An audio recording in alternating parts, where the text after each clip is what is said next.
We are on lesson 12. That's the second to last lesson in our book here in the study of Jesus. He was here. I mentioned last week that the books for next quarter that we'll start, Lord willing, 2 weeks from today are here. Most of you seem to have taken advantage of that, but there are still plenty on the table back there. If you haven't gotten one, be sure to grab one. We will be finishing up the Psalms. So last quarter and during the winter, over the winter, we looked at the Psalms, part 1, and here we are with a little break from that, and then we're going to finish that up with some of the remaining Psalms, not all of them, but some of them, over the summer. Today we're in Jerusalem again. What is this, the third or fourth? I've already lost track because we've had so many in a row. Lessons from Jerusalem. Last week we looked at events leading up to His final hours.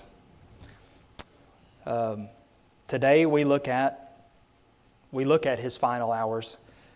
Depending on how you look at it, in a way they were His final hours of His regular, for lack of a better word, there wasn't much regular about it, His life on the earth.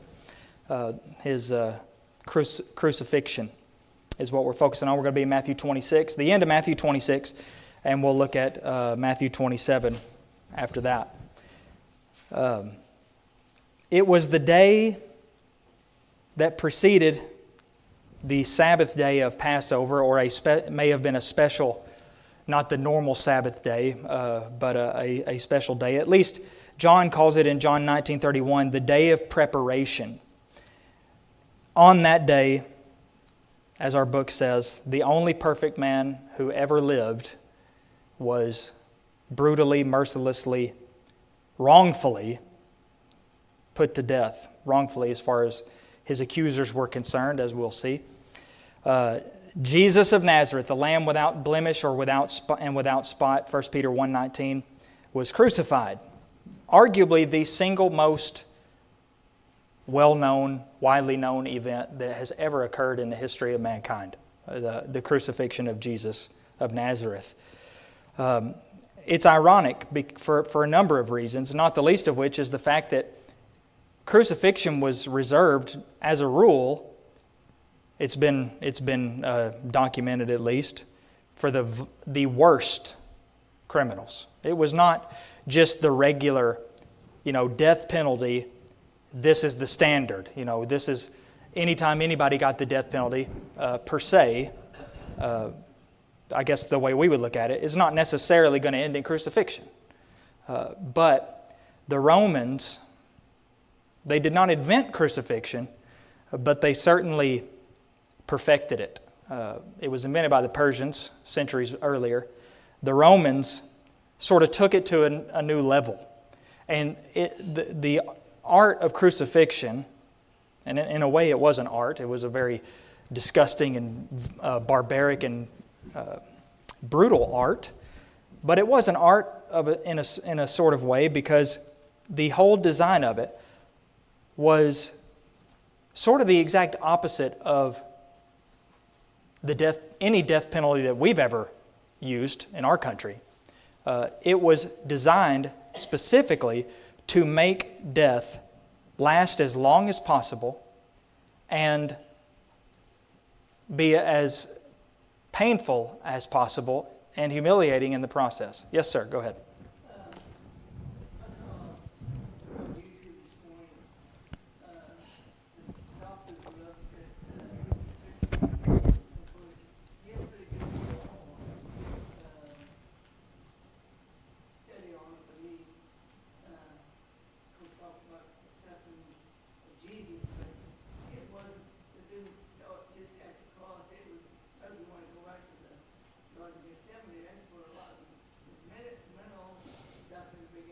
Mm-hmm.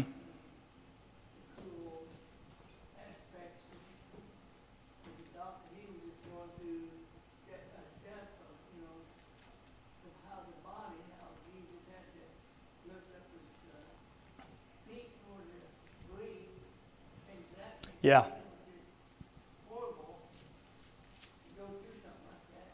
Yeah, we can hardly imagine how the experience of it all.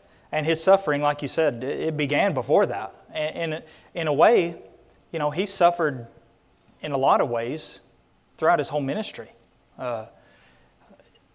Spiritually, not in the sense of, that he was ever weak, spiritually, like faltering, from faithfulness or sinlessness, but weak in the sense of dealing with people that were not living up to expectation, that the leaders that were corrupt. We talked about Lot a few weeks ago, and how Peter says that he was vexed in his righteous soul because of the things he saw in Sodom. Well, a good and godly righteous person is going to be bothered by the corruption and wickedness of people. It should bother us. And Jesus had to deal with some of these. And these were not just corrupt leaders of the world. These were supposed to be religious leaders that were corrupt. And that hurt him. And the Jews in general being misguided and like sheep without a shepherd bothered him. Yeah, Dean? Yeah, like you said, his suffering started actually after the baptism, when he was taken, showing up with it to the wilderness, 40 days. So, that's really like they started from the beginning of the ministry. Yeah. It started right after his baptism. Yeah.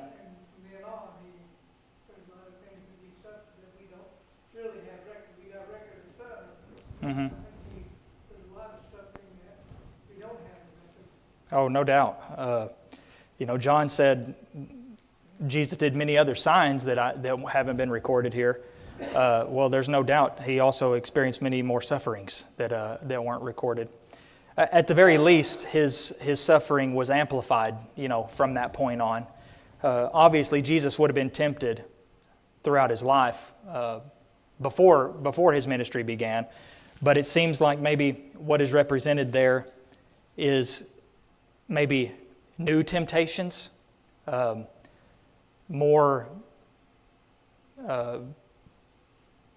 ominous temptations, difficult to fight off, which he did, thankfully. But just the irony of, here is a mode of execution that was reserved for the vilest criminals, and yet here is a man who, far from ever breaking any law, he never even sinned. Isn't it true that the majority of sins are not against the law? Almost all of them are not against the law. In fact, in a sense, I guess you could almost say that it's breaking the law is a sin in itself. Just no matter what law you break, that's what the sin is breaking the law, disobeying our leaders here in this world. But most sins aren't really against the law, and the law doesn't care about those things. Jesus never even sinned, much less doing things that are in rebellion to the law and whatnot. So the fact that he would even say, "I'm going to be crucified," no wonder they found it shocking. Now we'll read of that happening. 1 Peter 2:22, Peter said, "He committed no sin, neither was deceit found in his mouth."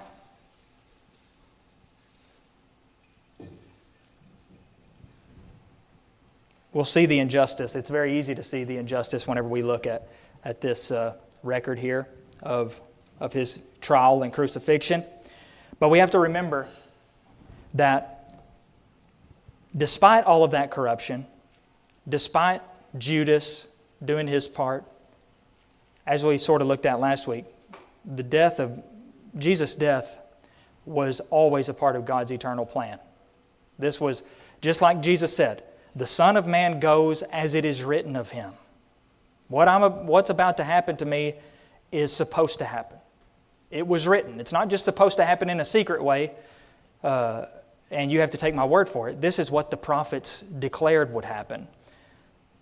So, as it is said in Revelation 13:8, Jesus was the Lamb slain from the foundation of the world. Not that He died before then, but it was all part of God's plan. 1 Peter 3:18, for Christ also suffered once for sins, the righteous for the unrighteous, that He might bring us to God, being put to death in the flesh, but made alive in the Spirit. 2 Corinthians 5:21, for our sake He made Him to be sin, who knew no sin, so that in Him we might become the righteousness of God. So on one hand, it's a great tragedy. On the other hand, it's the exact opposite, because His death paved the way and made it possible for us to be brought near to God, the Father. Through that cross, His blood was made available. So it's sort of a paradox. It sort of turns the whole thing upside down.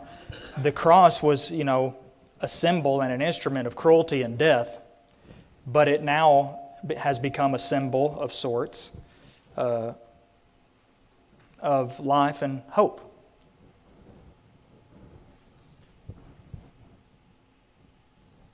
Starting with the trials. After Jesus' prayer in Gethsemane that we looked at briefly last week, here come the officers and Judas at their head, or with them at least, leading them there to take Him. And they had all kinds of opportunities to take Him in the temple. Never did. They waited until He was alone, which, like I pointed out last week, that's what Judas did for them. He led them to Jesus, where He would not be around all these people that loved Him so much and held Him so high in their minds. So Jesus questions them. This is the text leading up to our first text here. Jesus questioned them, about the manner of their coming, like why, what's all this about? Why was this necessary? Is all this necessary? But they took Him in order to stop His influence from spreading. That was out of their own mouths. If we don't do something, He's going to take the whole people. Whole people are going to be going after Him, following Him. But little did they know that they were helping God. They were helping to bring God's plan to reality. Kind of just like He said about Judas. The Son of Man goes as it is written of Him, but woe to the man by whom the Son of Man is betrayed. Same thing would apply to them. I'm the one doing this, but that doesn't mean you're all off the hook for taking me. I'm going with you willingly, but they were not going to be off the hook, and all those who had a part in it. So they take Him, and then they're going to lead Him to, beginning of verse 57. It says, then those who had seized Jesus led Him to Caiaphas, the high priest, where the scribes and the elders had gathered. And Peter was following Him at a distance, as far as the courtyard of the high priest. And going inside, he sat with the guards to see the end.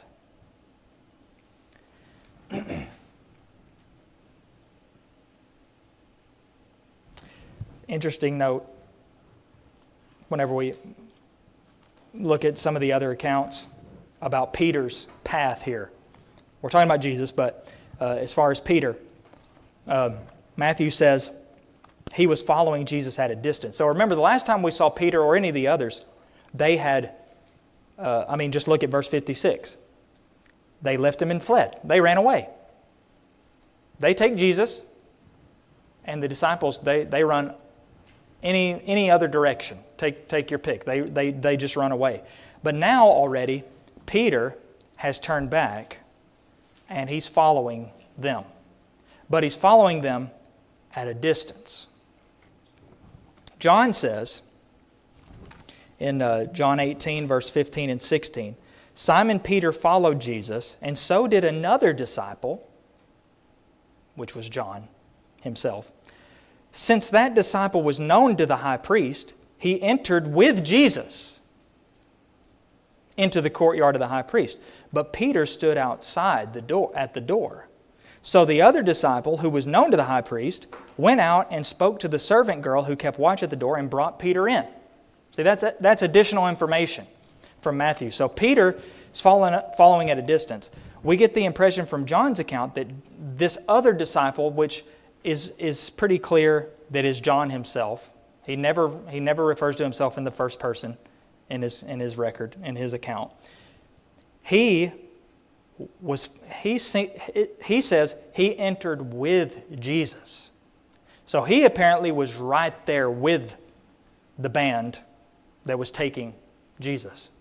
He was right there walking more or less closely enough to be considered with them, whereas Peter was hanging back. And he entered, but Peter stayed outside. But then John saw that Peter stayed outside, so John goes back outside and says, "Let him in," because he was known to the high priest and he had some leeway, some leverage. He said, "Let him in." He brought Peter in. So Peter wasn't going to come in, it seems. John sort of drags him in. But then even then, to mix it back with Matthew's account, Peter, he comes inside, but he's hanging around near the door maybe, hanging around with the guards, it says. So he's still afraid to get too close. Yes, and by the way, that's probably because he just cut somebody's ear off. Even though it was healed already. But still, he was afraid. Yes, David?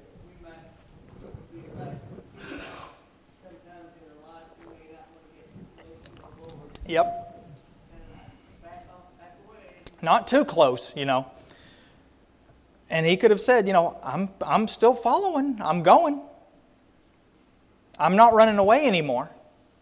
But he still kept his distance. Anyway, just interesting details whenever we get the full picture here. Verse 59 says, "Now the chief priests and the whole council were seeking false testimony against Jesus that they might put him to death." Already, their whole case, as far as an objective reader is concerned, is blown to pieces. How can we call this? So much for justice, right?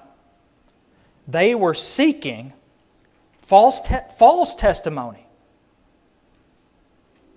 against Jesus. Their objective was not to get to the bottom of this, but to put him to death. So here's our goal, to put Jesus to death. And we're going to, any means that we must take to get to that goal, in their minds, was justified. Because the number one thing that must happen is this man must not live anymore. So they were seeking false testimony against Jesus just to put him to death. Yeah, Dean?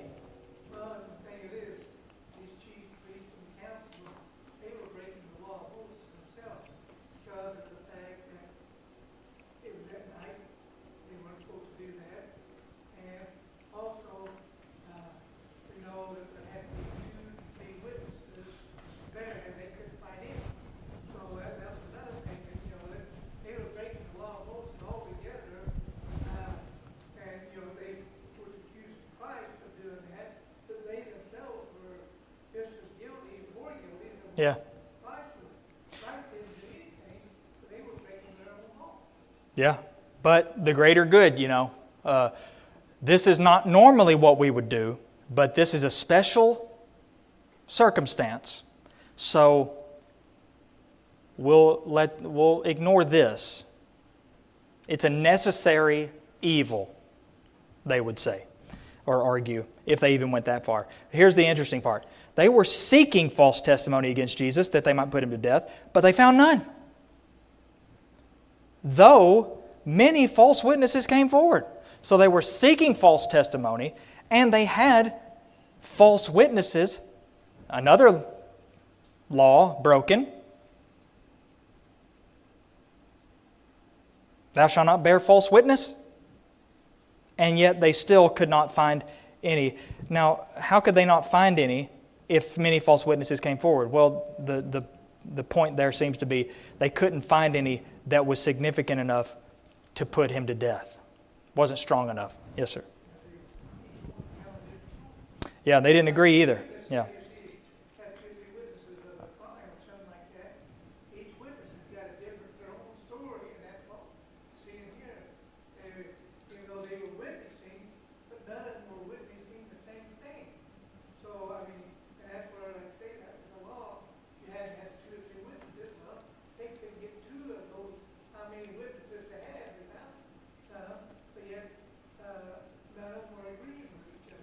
Yeah. So, and by the way, I bet the chief priest and the council absolutely despised these people, these men, these witnesses, these false witnesses that they were using. I bet in their own high and mighty way, they were repulsed by them. But they were so blinded and so biased against Jesus that they were willing to not only violate God's law, but their own principles to get this done. So much for what's right is right, period, and what's wrong is wrong. I don't like this guy, Jesus, but I'm not going to bring in some false witness in here to lie. Nope. They were seeking that very thing. And yeah, actually, let's keep looking. Verse 60, the last part. At last, two came forward, and they said, this man said, I am able to destroy the temple of God and to rebuild it in 3 days.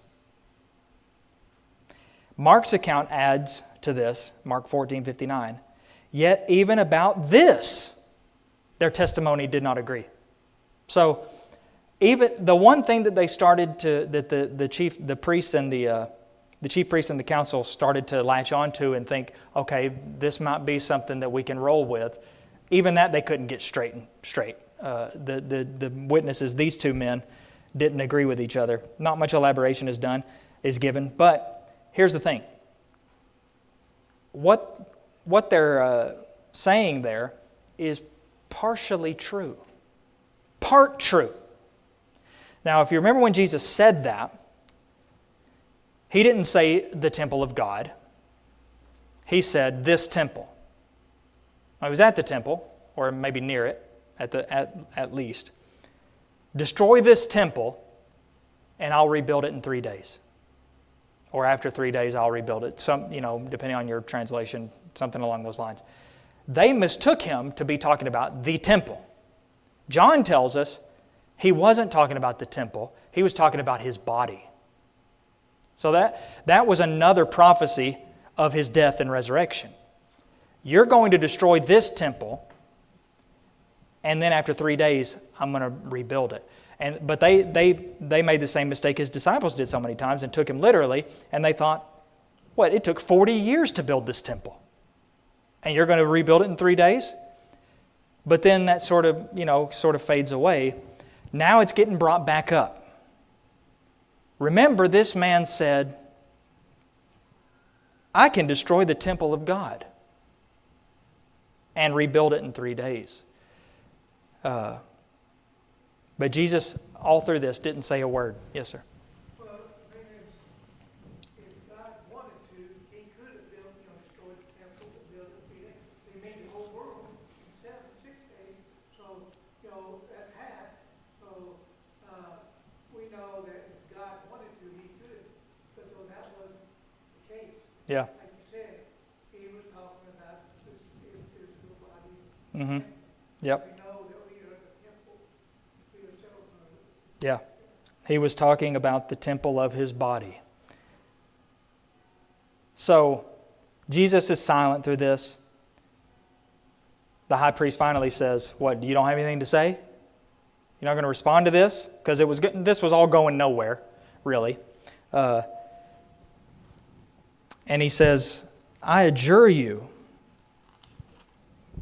by the living God, tell us if you are the Christ, the Son of God. And Jesus said, you have said so. Affirming there. And that's all they needed to hear. So it was like, you heard it from His own mouth.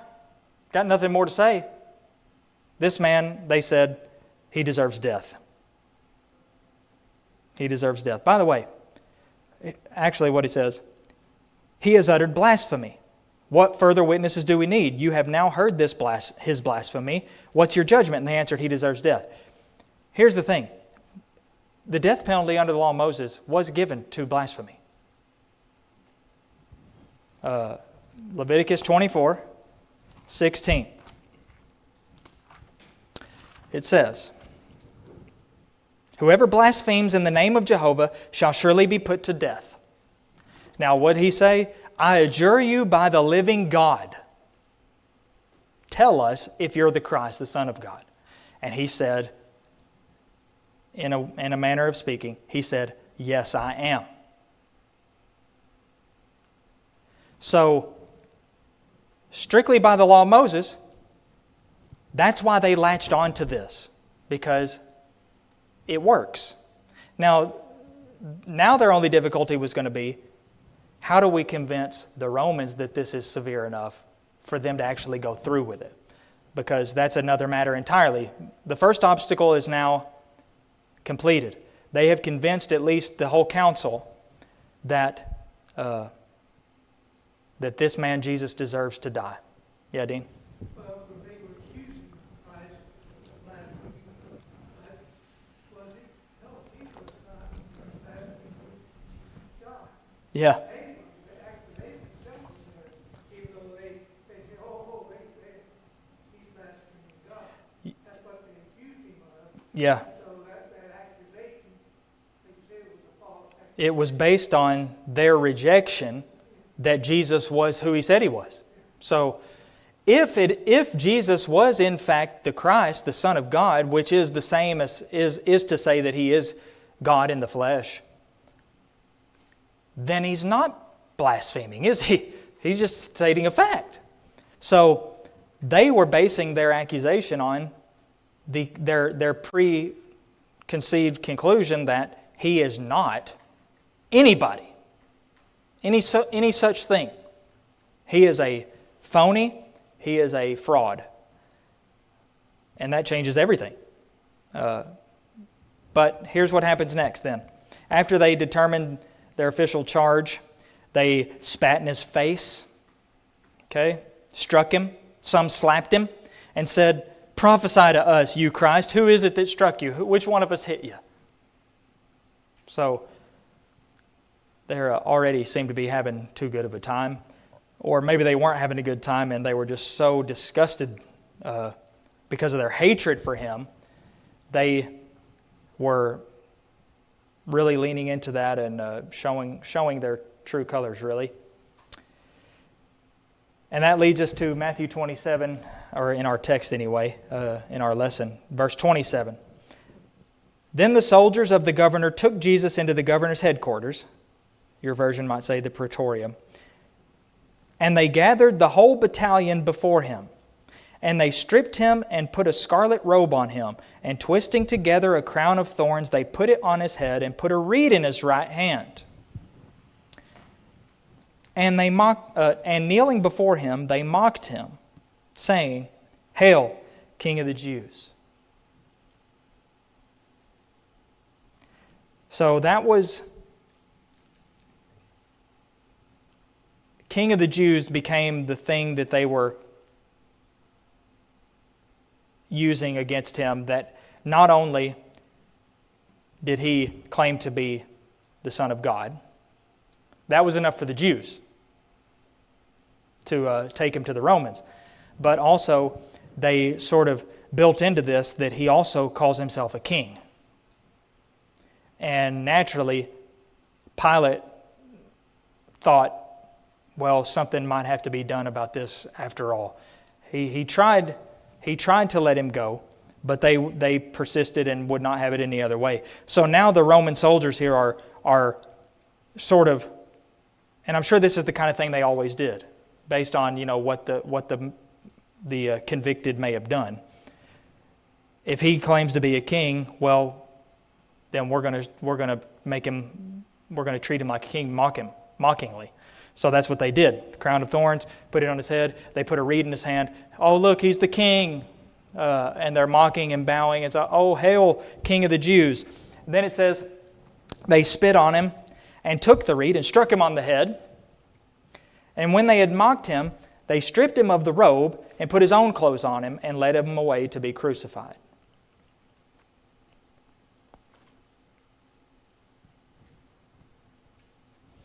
So, shameful treatment. There's no justice in any of this.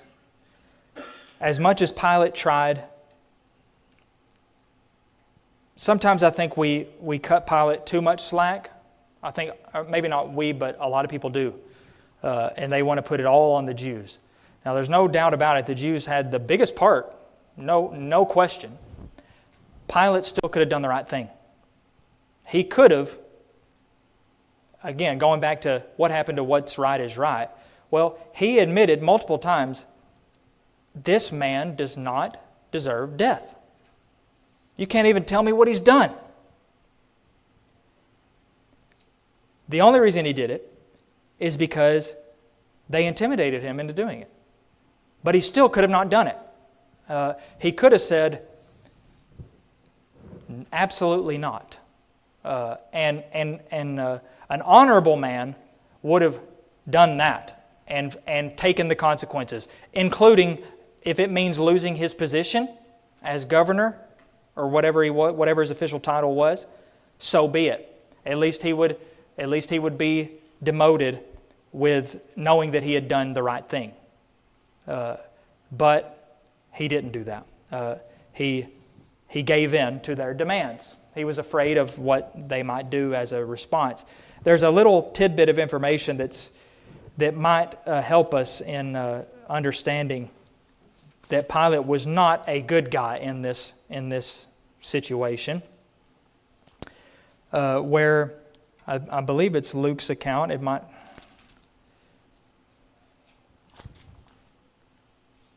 Yes, Luke 23 verse 12 says, Herod and Pilate. Remember, he sent Jesus to Herod because he thought that was a way to pass him off. He's technically under Herod's jurisdiction because he's from Galilee, so I'm going to send him to Herod. And Herod questioned it, but Jesus never said a word. Herod was a total scoundrel, worthless, full of debauchery and all kinds of wickedness and evil and indulgence. He didn't answer him at all, so he sends him back. Well, he sent him back in splendid clothing. So he dressed him again, or at least before the chronology, I think this is before that. He puts different clothes on him, already mocking him kind of like royalty. But then it says Herod and Pilate became friends with each other that very day. For before this, they had been at enmity with each other. Isn't that interesting that Luke tells us? Why? What? They didn't like each other.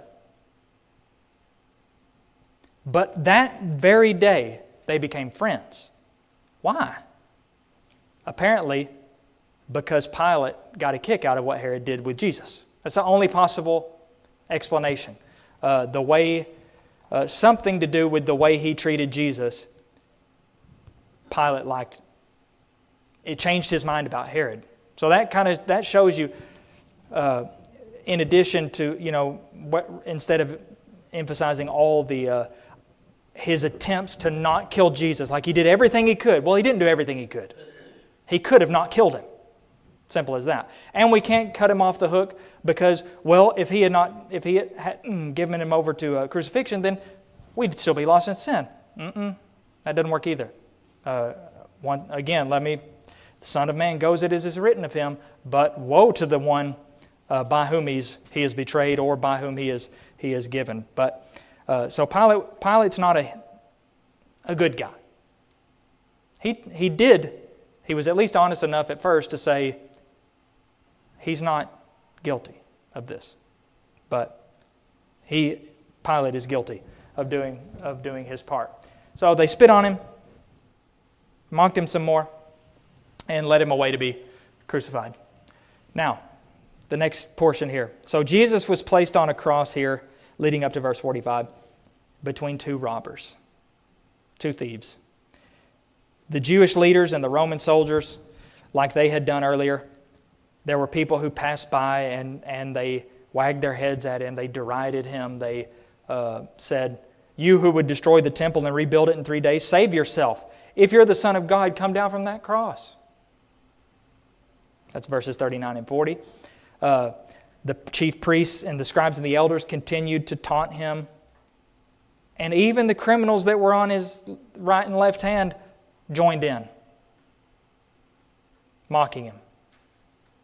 Isaiah 53:3 says, "He was despised and rejected by men, a man of sorrows and acquainted with grief." Nothing shows that to be a perfect messianic description than the crucifixion account. So, beginning then in verse 45, it says this: "Now from the 6th hour there was darkness over all the land until the 9th hour. And about the 9th hour Jesus cried out with a loud voice and said, 'My God, why have you forsaken me?'"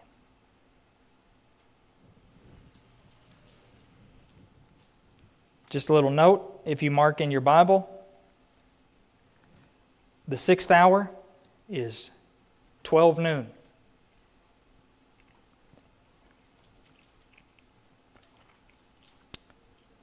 The 9th hour then would be 3 p.m. So, around noon, Mark tells us that this crucifixion began at the 3rd hour. That's 9 a.m. So, it started at 9 a.m. 3 hours later, there was darkness. And that darkness lasted 3 hours. Until 3 p.m. Dean, did you have something? Yeah. Well, I mean, that would be when the sun being described. So here now, all of a sudden, it should be light as day. Well, it was Yeah. dark, it was dark, it was night. Yeah. And about the 9th hour, Jesus cried out with a loud voice and said, my God, why have you forsaken me?" That is taken directly from Psalm 22, verse 1. That's a direct quote of Psalm 22, 1. I think that is an element of this, a fact that has been largely overlooked in discussions and considerations of the crucifixion. And so much has been put into that statement, that question. What does it mean that Jesus said that? In what way has God forsaken him, and why did he forsake him? And I'm not suggesting that none of that questioning is warranted, but as far as I'm concerned, once we understand that is a direct quote of a psalm, it doesn't necessarily mean that we should run away with all sorts of speculation as to whether God had in fact forsaken him, and in what way he had forsaken him, and why he had forsaken him. So I think that at the end of the day, any speculation as to why is irrelevant at best. And it's not necessarily true. So anything that's not necessarily true could very well be false. And to me, at the very least, what Jesus has done by saying this is he has basically put his inspired stamp on the fact that Psalm 22 is messianic. And everybody knows Psalm 23, the way it starts at least. We could start it. It's the most famous one. It's like the John 3:16 of the Old Testament. The Lord is my shepherd, I shall not want. Nobody knows Psalm 22. And a lot of people probably don't even know that statement is from Psalm 22. That's how it starts. My God, why have you forsaken me? It makes the Psalm 22 so powerful. If you read Psalm 22, in the context of Jesus hanging on the cross, it'll send chills down your spine. You'll get goosebumps because it is so fascinating.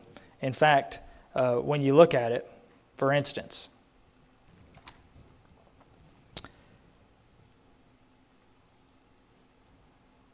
I am a worm and not a man, scorned by mankind and despised by the people. All who see me mock me. They make mouths at me. They wag their heads. Didn't Matthew already tell us? We already looked at how they were wagging their heads at him. They wagged their heads, and here's some things they said. He trusts in Jehovah. Let him deliver him. Let him rescue him, for he delights in him. That's the kind of thing they were saying to Jesus. He says, many bulls encompass me. Strong bulls of Bashan surround me. They open wide their mouths at me like a ravening and roaring lion. I'm poured out like water. All my bones are out of joint. My heart is like wax. It is melted within my breast. For dogs encompass me. A company of evildoers encircles me. They have pierced my hands and feet. Yeah, Dean?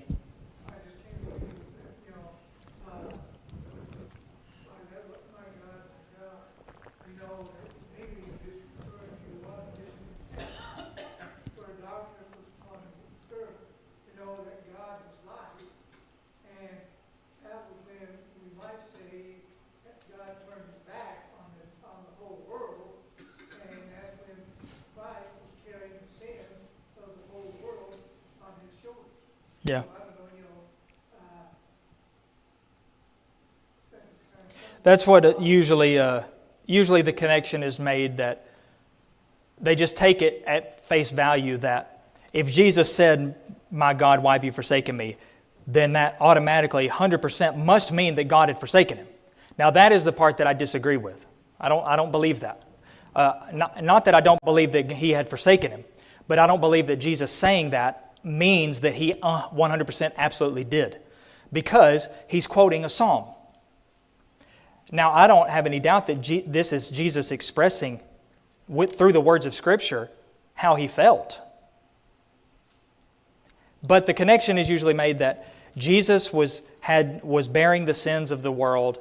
God, therefore, could not look upon him, so he turned. In fact, there's a song sometimes that is sung that to the effect that he turned his back or something like that. He turned away. Well, first of all, Jesus doesn't say, why'd you turn away? He says, why'd you forsake me? So I think sometimes we make the mistake of canonizing the lyrics of some of our hymns and taking them for granted in their poetic language, that he turned his face away. It says the Scriptures say none of that. But yes, sir, go ahead.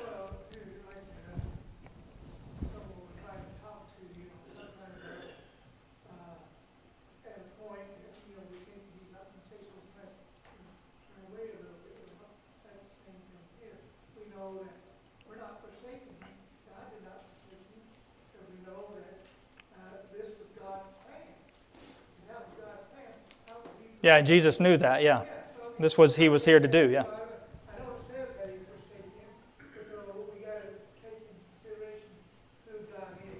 Yeah. It's like this agony, the agony Yeah. that he was in as a human, that, how you would feel in that moment. Yeah. You would certainly feel alone. And let's not forget, not only had God not actually forsaken Jesus, but his mother and some of the disciples, at least John and some of the other women, they were standing there. But he still would have felt very alone. There's no doubt about it. Well, one of the people there, the soldiers or whatever, heard him. Some of them thought he was calling for Elijah. Now they must have misunderstood. I didn't try to pronounce the Hebrew. I don't know how to pronounce it. I'm not going to try. The way I would say it, I'm 1,000% positive is not correct. But at least to our eyes, spelled in English characters, Eli looks like the thing there, What's that? Wayne, do you have something? I was just going to say, sin cannot be in the presence of God.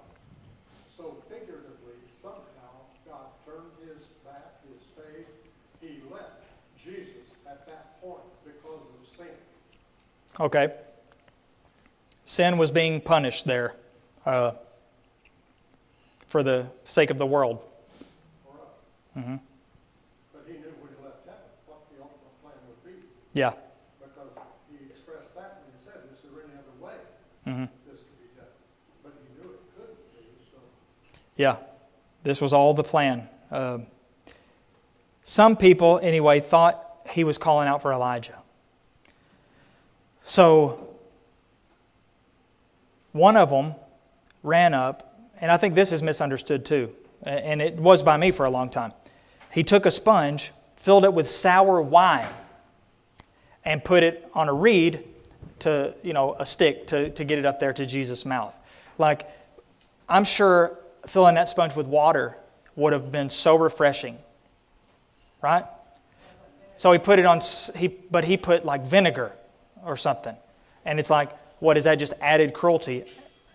As it turns out, that's not at all what's going on here. What this was on that sponge was, alcoholic in content, in addition to maybe some other things, the purpose of which was to actually numb the pain somewhat. This was based on other accounts of crucifixion and the way they did it. This was actually a mercy. Well, maybe the only mercy shown. But he wouldn't take it. He refused it. So it's almost like, you want some painkillers? Of course, it wouldn't have worked like painkillers, but the best they had. No, I will not. He refused to do that. Yes? Like I said, they wanted to extend the person's life. So that was one way of doing it. If you wasn't feeling the pain, you'd be pumped. Could be, yeah. That's part of it. And so, I mean, so we know that I read it, but I don't have it now, the copy of what, a sufficient description of what was really happening to Jesus while he was on the cross, because of the fact that his lungs were filling up. Yeah. And that and all these things that, that happened to him was excruciating. Yeah. Beyond what we could imagine. So we're out of time, but 7 things Jesus is recorded of saying on the cross. That's the only one that Matthew records is, my God, why have you forsaken me? But then he does cry out with a loud voice again and he gives up his spirit and dies. That's a euphemism for dying. All for us. So God so loved the world that he gave his only begotten Son, and Jesus so loved the world that he also gave his own life for us. One final point, as was up there for just a split second. Jesus did die for us on our behalf, but that death benefits us only if we go to him. We have to go to him. Just like the Hebrews writer said in Hebrews 13, let us go to him outside the gate and bear the reproach he endured. So we must come to him in obedience to the gospel to receive the benefits of his sacrificial death.